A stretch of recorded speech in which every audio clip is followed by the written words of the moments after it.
ये देखा गया था सर कि किरण चौधरी जी ने धर्मवीर जी की सपोर्ट की या इस तरह की इनपुट देखने को मिले। कांग्रेस पार्टी पूरी तरह से मजबूत है, कोई गुटबाजी नहीं है। तो पार्टी टिकट दे, हर व्यक्ति को उसका साथ दे करके उसको उसकी जीत सुनिश्चित कराने का काम करना चाहिए। डॉक्टर अजय चौधरी की ये इच्छा है ना कि चुनाव तो लड़ेंगे या कि पहले के चुनाव की तरह बैकफुट मैं तो संविधान की, तो खुद उनके नेता कहते थे कि हम संविधान बदलेंगे, हमने तो कभी नहीं कहा। ये प्रदेश में हर व्यक्ति इस सरकार से पूरी तरह से त्रस्त था और इंतजार में था कि कब वोट पड़े और हम वोट की चोट के माध्यम से इनको एक अच्छा सबक सिखाएं। कर्म आपका साथी परशुराम, आप देख रहे हो टोटल खबर हरियाणा। इस समय बडाला गांव में मौजूद है। बडाला गांव नारनौंद विधानसभा के अधीन आता है और जब भी नारनौंद का जिक्र होता है तब भी स्वर्गीय चौधरी वीरेंद्र सिंह जी की याद आती है, क्योंकि उस समय किसान और आज किसानों की खास्ता हालत है। इससे ज्यादा का समय हो गया है, खेतों की सिंचाई के लिए क्या पीने के लिए पानी की किल्लत की बहुत बड़ी तंगी हो रही है।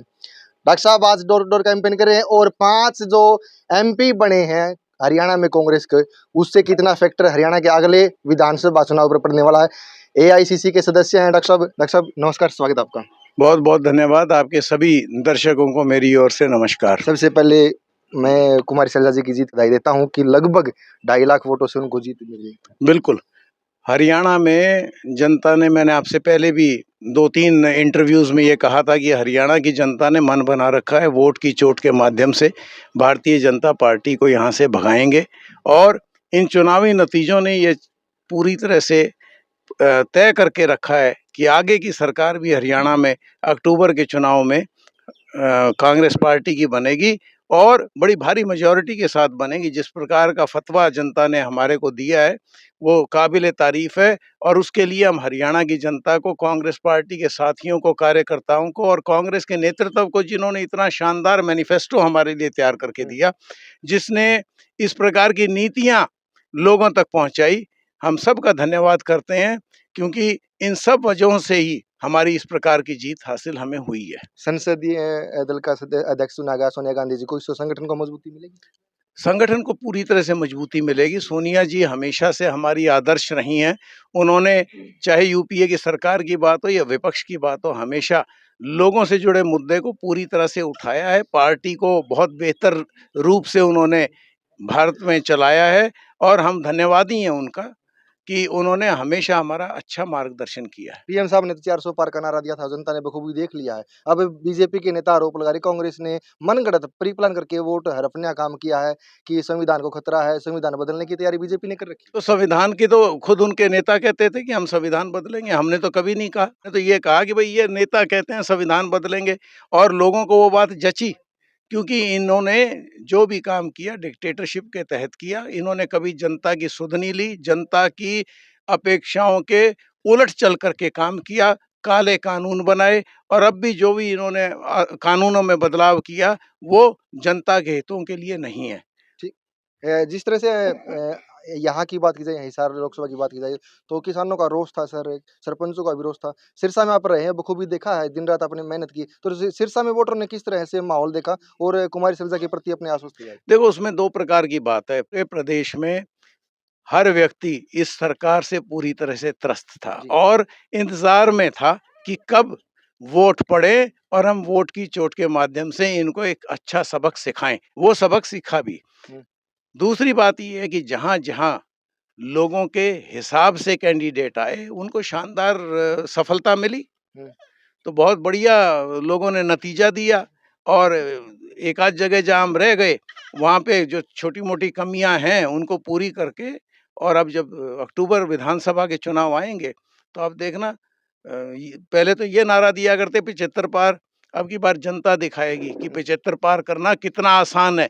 वो तब आसान है जब जनता ये मान के चले कि हमें अपनी मर्जी की और अपने हक की सरकार बनानी है, जो वो कांग्रेस के रूप में देखती है। भिवानी महेंद्रगढ़ की मैं बात करूँ तो एक लोकसभा सीट आप जीते हार चुके लगभग 20,000 के मार्जिन से, जो 3.5 लाख वोटों से धर्मवीर सिंह जी जीते थे, अब की बार वो 20,000 का मार्जिन आ गया। ये देखा गया था सर कि किरण चौधरी जी ने धर्मवीर जी की सपोर्ट की या इस तरह की इनपुट देखने को मिले, या पार्टी में अभी भी परिवारवादी या गुटबाजी इस तरह का? कोई गुटबाजी नहीं है। देखो, ऐसा कुछ नहीं है।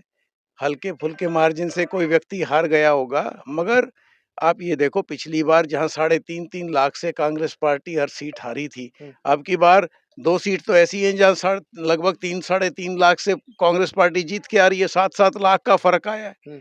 और दूसरी जगह पे भी 3-3 लाख वोट हमने हासिल करी हैं। कांग्रेस पार्टी पूरी तरह से मजबूत है, कोई गुटबाज़ी नहीं है। हर नेता अपने ढंग से कांग्रेस पार्टी को मजबूत करने में लगा है और जनता के आशीर्वाद से, जनता की अपेक्षाओं की, जनता की हक की सरकार कांग्रेस के रूप में राहुल गांधी जी के मार्गदर्शन में, उनके कहे अनुसार, उनकी नीतियों पे चलने वाली सरकार हरियाणा में बनेगी, इस बात का मेरा दावा है। और अक्टूबर के बाद आप मेरे साथ इस बात के लिए हाँ भरोगे। ठीक है सर, जे आपने बोला था कि हम पीछे नहीं हटने वाले और आज बडाला गाँव के सरदार यहाँ पर मौजूद हैं। एक चर्चा सी दे रही थी सर लोगों में कि डॉक्टर साहब मेहनत तो करते हैं लेकिन फील्ड से फिर एकदम से बैकअप चले जाते हैं। अब की बार क्या आश्वस्त करते हो कि बडाला की जनता के बीच में बैठ के आप क्या देखो, मैं हमेशा से, मैंने जब से राजनीति में कदम रखा, मैं कांग्रेस पार्टी का एक सिपाही रहा हूँ और मैंने हमेशा कांग्रेस पार्टी की सेवा करी है। चुनाव हमेशा नेतृत्व लड़ाता है, पार्टी जिसको टिकट देगी, मैंने पहले भी आप लोगों से यही कहा है, तो पार्टी टिकट दे, हर व्यक्ति को उसका साथ दे करके उसको उसकी जीत सुनिश्चित कराने का काम करना चाहिए। यही हम सब लोगों का फर्ज है जो कांग्रेस को मन से चाहते हैं, जो कांग्रेस पार्टी की सरकार चाहते हैं। और इसमें कोई इतना सा भी शक नहीं है कि सब मिलकर के काम करेंगे, कांग्रेस पार्टी की जीत कराएंगे। पहले भी ऐसा ही हुआ था, आज भी ऐसा ही हुआ है, आगे भी हमारा प्रयास ऐसा ही रहेगा। डॉक्टर अजय चौधरी की ये इच्छा है ना कि चुनाव तो लड़ेंगे या कि पहले के चुनाव की तरह बैकफुट उठे? मेरी इच्छा है कि मैं चुनाव लड़ूं, लड़वाना ना लड़वाना नेतृत्व की इच्छा है। चलो, बहुत बहुत धन्यवाद सर आपका।